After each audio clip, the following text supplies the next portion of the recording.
जनसंवाद न्यूज, सत्य आणि विश्वासाची बातमी। उल्हासनगरमधील डॉक्टर बाबासाहेब आंबेडकर अभ्यासिकेबाहेर मनसे पदाधिकारी आणि विद्यार्थ्यांनी आंदोलन केले।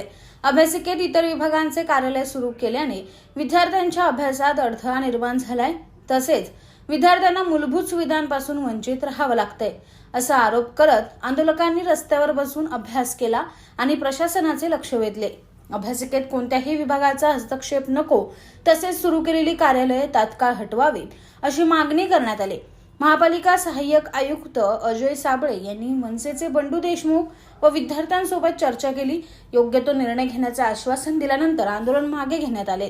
उल्हासनगर शहरामध्ये डॉक्टर बाबासाहेब आंबेडकर अभ्यासिका उभारण्याचा उद्देश होता की या शहरामध्ये ज्या झोपडपट्टीमध्ये गोरगरीब मुलं राहतात, सामान्य घरामध्ये जे मुलं राहतात, ज्या मुलांना आपल्या घरामध्ये अभ्यास करायला जागा नाही आहे, जे मुलं पुस्तकं विकत घेऊ शकत नाहीत, ज्या मुलांना संगणकचे पैसे परवडत नाहीत, अशा मुलांसाठी हे अभ्यास केंद्र उभारण्याचा उद्देश होता आणि म्हणून ते आपण तयार केलं होतं। पण कालांतराने असं होत गेलं, उल्हासनगर महापालिका प्रशासन एखादी मीटिंग असेल अभ्यासिकेत स्पीकर लावणार, जोराजोरात बोलणार, हँडिकॅप सेंटर अभ्यासिकेत, आता नगरसेवकांच्या कॅबिन अभ्यासिकेत, आता ते सर्वेला टॅक्सचे डिपार्टमेंटचे लोक आलेत ते अभ्यासिकेत। अरे अभ्यास केंद्र आहे की हॉल आहे, आम्हाला ते कळत नाही।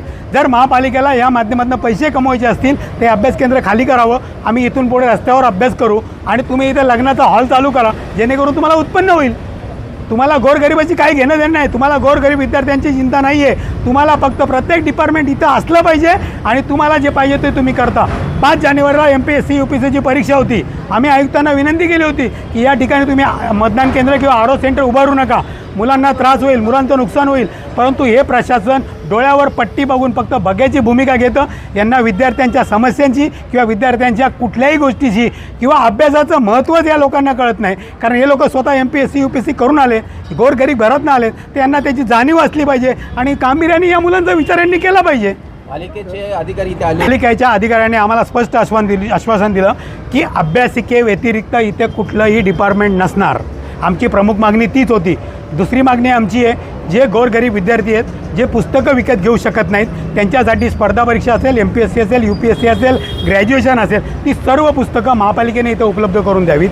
जे गोरगरीब मुलं आहेत, जे MSCIT CCCचे पैसे 7-7, 8-8 हजार भरू शकत नाही, त्यांच्यासाठी जर इथं 100 संगणक लावले आणि त्या माध्यमातून जर त्यांना CCC आणि MSCIT उपलब्ध करून दिली तर गोरगरीब मुलं CCC MSCIT करून आपल्या स्वतःच्या पायावर उभं राहतील, त्यांना रोजगार मिळेल। या गोष्टी जर प्रशासनाने केल्यात आम्ही त्यांचं अभिनंदन करू। मनसेची पुढील मान्य केलं, आता जर आमच्या मागण्या मान्य झाल्या नाही तर पुढचं आंदोलन हे आयुक्तांच्या कॅबिनमध्ये असेल आणि ते मनसेच्या पद्धतीने असेल। जनसंवाद न्यूज, सत्य आणि विश्वासाची बातमी। आजच सबस्क्राईब करून बेल आयकॉनला क्लिक करा आणि पहा ताज्या घडामोडींचा अचूक अंदाज आपल्या मोबाईलवर।